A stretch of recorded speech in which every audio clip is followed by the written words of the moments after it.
Malunggay Mickey, patok na merienda sa Lawag City, Ilocos Norte. Ating tikman sa report ni Gab de Luna. Hindi nawawala ng tao sa tindahan ng Mickey na ito sa Barangay Santa Maria, Lawag City, Ilocos Norte. Kahit mainit, sinasabayan ito ng kain ng mga customer. Gaya ni Jelly na dinarayo ang malunggay Mickey. Naimas met ma'am ta kanain kami umay da kam no kadala kay ko lalo no umay ta ag basketball. Ito no katanganan mi ma'am. Adu kam no ka umay dumay dayo kam no ka ma'am. Naraman ng DJ ko mang kaslang tay anatay malunggay na ma'am. Ayon sa negosyanteng si Joseph, bata pa lang, alam na niya ang sustansyang taglay ng malunggay. Katunayan, may tanim silang malunggay sa bakuran.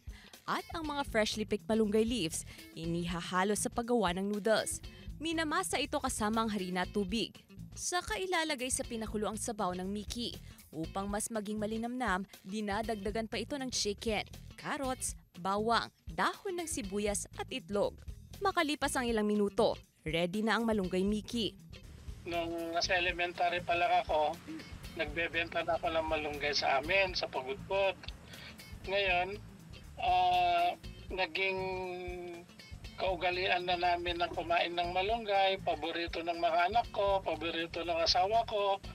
Kaya yun ang tinanim ko doon sa gilid ng bahay hanggang sa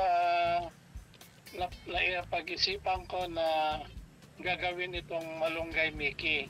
50 pesos ang per serving ng malunggay Mickey. Pinaghahanda naman nila ang lalong pagdami ng mga customer ngayong tag-ulan. Kasama si Reynold Velasco, Gab de Luna, 1 North Central Luzon.